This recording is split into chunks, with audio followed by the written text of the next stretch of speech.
এখন আপনি শুনছেন এসেনশিয়াল ইংলিশ এর ৩৬ নম্বর লেসন।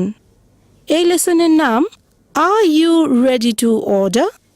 আপনি কি এখন খাবার অর্ডার করবেন? আপনি একটি রেস্টুরেন্টে গিয়েছেন। এই লেসনে আপনি শিখবেন কিভাবে সেখানে খাবারের জন্য অর্ডার করতে হয়।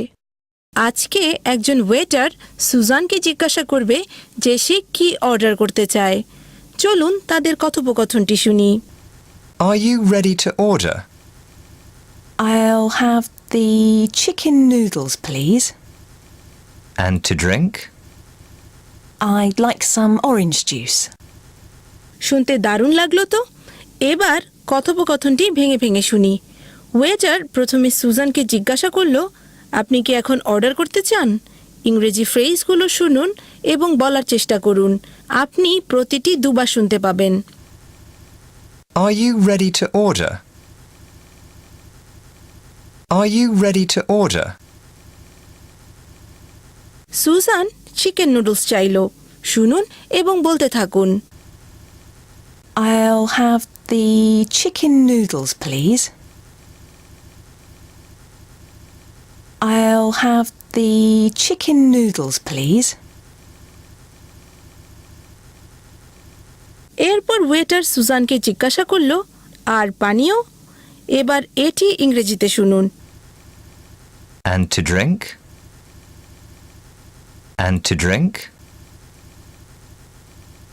সুজান এবার অরেঞ্জ জুস চাইলো। শুনে বলতে থাকুন। I'd like some orange juice. I'd like some orange juice. তাহলে এই ওয়েটার জানে কিভাবে কারো খাবারের অর্ডার নেবার জন্য তাকে জিজ্ঞাসা করতে হয়, are you ready to order? এবার আপনার পালা।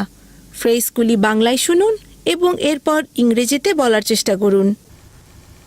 আপনি কি এখন অর্ডার করতে চান? আমি চিকেন নুডলস নেব। আর পানীয়? অরেঞ্জ জুস হলে ভালো হয়। খুব ভালো হয়েছে। এবার সম্পূর্ণ ইংরেজি সংলাপটি শুনে এতক্ষণ যা বলেছেন তার সাথে মিলিয়ে নিন। Are you ready to order? I'll have the chicken noodles, please. And to drink? I'd like some orange juice. Well done. এবার আপনি নিজে নিজে প্র্যাকটিস করার জন্য পুরোপুরি তৈরি। একজন বন্ধুকে সাথে নিয়ে আপনার পছন্দের খাবার এবং পানীয় অর্ডার করা প্র্যাকটিস করুন এবং প্রশ্নটি করতে ভুলবেন না, are you ready to order? পরবর্তী পর্বে আরও এসেনশিয়াল ইংলিশের জন্য আমাদের সাথেই থাকুন।